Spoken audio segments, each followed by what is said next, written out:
interwebs, it's me, SG1, and welcome to my channel. A channel of delight. Some audio-visual entertainment. And I'm going to be talking about Star Trek, the official Starships collection. I have my fucking ships I've been waiting nearly 2 months for. And I have my camera back so I can do videos. But when I say waiting 2 months, do you know what the fucking did? I ordered the Niagara, the IMOG ship, and the Beyond Enterprise. They sent me the Klingon fucking battlecruiser from 2009 instead. So I rang up and complained. And the bloke says, well, because we fucked up, basically, you can keep the... we'll send you the Enterprise out and you can keep the battlecruiser for free. And I'm like, alright then, that works for me. So yeah, so that's the reason, one of the reasons why I haven't done one of these in a while. So, let's get on. Glossy magazine, ship as usual. More on that later. Let's get cracked on, shall we? Specification. Class Niagara. Affiliation Starfleet. Large 24th century. Length 565 metres. That's pretty big then. Crew 330 approximately. Top speed 9.6. Weaponry, phaser emitters and photon torpedoes. And we've got a really nice CG model of the ship there. Very cool, very cool. Niagara class was one of the most distinctive looking Starfleet vessels of the 24th century. It featured a third nacelle. Despite its unusual configuration, nearly all of the rest of the components were taken from previous designs. The wreckage of the U.S.S. Princeton NCC-59804, a Niagara class ship, fill the top right of the U.S.S. Enterprise D's view screen. The Princeton was part of the 39-strong ship fleet that had been assembled by Starfleet to stop the invading Borg cube at Wolf 359. The entire armada was decimated in a matter of minutes. Yes. And then we've got another CG shot of it there. And then we've got the Enterprise C, because it borrows a lot of the design elements, i.e. the secondary hull. What does it say? Niagara class would have looked like any conventional Starfleet vessel of the 21st century without the third nacelle hanging below the engineering hull. The additional power created from the third nacelle increased the strength of its weapons, shields and sensor systems.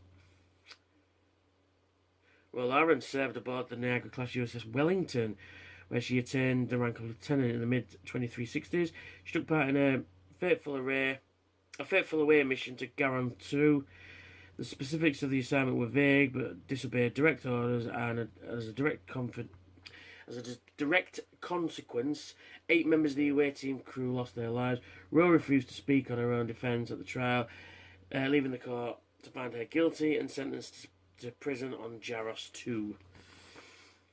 And then we get the specification there, the topographical view. Very nice, very nice. Which is a really nice one, actually. The only other Starfleet vessel equipped with 3 nacelles, apart from the Niagara class, was the U.S.S. Enterprise NCC-1701D from an alternate future in the episode All Good Things, or Star Trek Online as a Galaxy Dreadnought, or the Galaxy X as it's called. Captain Thomas Purser was commanding officer of the Niagara class USS Wellington in 2365. According to the computer readout screen at Starbase 173, the Wellington was assigned to patrol the neutral zone in Sector 130. According to the Next Generation Technical Manual, Galaxy-class ships were able to jettison the nacelles in case of an emergency, as the Niagara-class ships used the same nacelle design. The Galaxy-class probably had this ability too. Starfleet vessels had 2 nacelles, roughly. Although they could operate with 1 nacelle at reduced speed, they were Starfleet vessels built with just 1 nacelle, such as the Freedom class. Niagara class was the only ship of Starfleet that had 3 nacelles in the Prime universe, although the schematic seen on the display monitor about the U.S.S. Enterprise 1701 featured the Freedom class as having 3 nacelles. And then we've got building the Niagara, master model maker Greg Jing came to the rescue when battle-damaged Starfleet ships were needed for the best of both worlds. And we've got some production photos of the actual destroyed model there, which is really cool. I love all this stuff. It's really cool.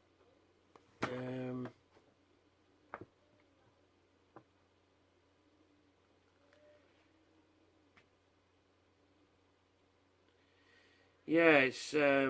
I think basically what they did was they just had like existing model parts available. They just threw them together to make, you know, cool looking debris.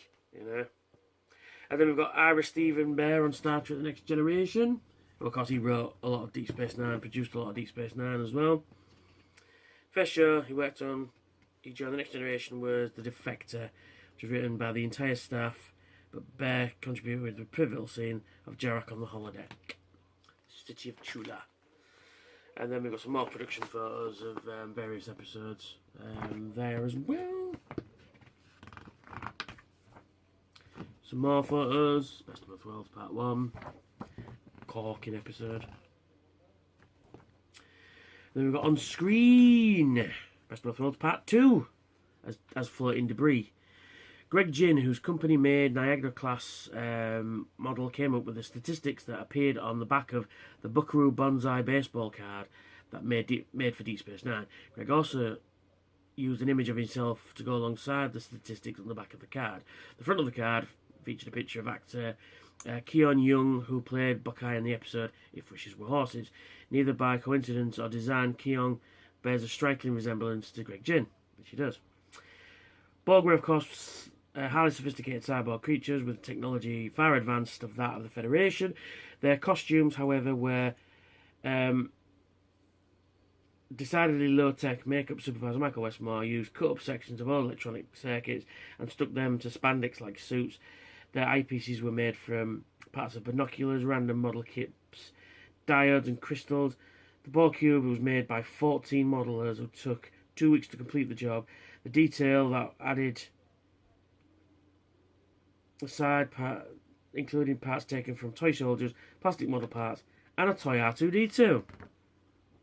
Then we've got the image on the back. So that's the magazine. Quite a good one this time around. And onto the ship itself. Now, this is really nice. This is rather beautiful, actually. The only problem is it's got a painted deflected edition, not a clear plastic one. But it's got clear plastic in the nacelles there, which is always good. You've got a lovely big saucer section, which I think the windows are painted and not moulded. Yeah, the windows are painted. They appear to be in line, which is unfucking usual. Yes. You've got a bridge module that's not unlike the Enterprise D's, although you're not going to see it on there. You've got a rather sparse underside, really, with the Enterprise D's painting scheme, you know, the Aztecing on it. And you've got quite a lot of phaser banks. You've got the engineering hull from the Ambassador class. And oh look, an impulse engine. But you know what? This is actually really cool. This is actually really, really cool. I really like it a lot. I'm considering getting a second one and actually taking the nacelle off. Because I think it looks quite good without it as well. So I might just do that. But it's a really unique design. You got some really nice paint apps on it as well. Although I'd add what I'd add is the name Princeton under there, and I would add, you know, the registry number on the back. I'd add it on the nacelles somewhere, on the pylons maybe, and I'd put a pinstripe red down there. But that's just me. But that's not how the model is. And it floats in the space like that, which is pretty cool. But yeah, it's really nice. It just says Niagara class on the bottom, which you can't see. There we are. And then it fits the stand thusly. But mine isn't that secure. It's a bit of an issue. It keeps wanting to fall out. So, clear nail varnish to the rescue. I'll have to go buy some. Because what you do is, you just brush in a really sort of light coating on each of these prongs. Let it dry, obviously. And then when it's dry, you put it in and it'll sit nice on there. One of the best things about using clear nail varnish is, if you make a mistake, you've got nail varnish remover to take it off, which is good. But yeah, I think we're only missing one Wolf 359 ship now. Yeah, it's really cool. We've got one of its Wolf 359 partners here, the Freedom class, which I think is the same nacelle. Yeah, it's the same nacelle.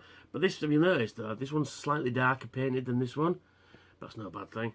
So yeah, it's got you know, it's fighting buddy next to him. But yeah, a good model. If you're collecting Federation ships, get back on there. If you're collecting Federation ships, get this one because it's really nicely put together, as all the Wolf 359 ships are. See what I mean? It falls out as all the Wolf 359 ships are. So get it done, you know, get it bought. So that's me. That's the Niagara, and I will catch you next time. Bye for now. Oh wait, before you do that, it would be lovely if you were to donate to my Patreon and give us a massive thumbs up because it helps out the channel. Hit subscribe and hit that notification bell to tell you when I've got new content out. And I've got a playlist here of past Star Trek videos. So thank you, and I'll catch you later. Bye for now.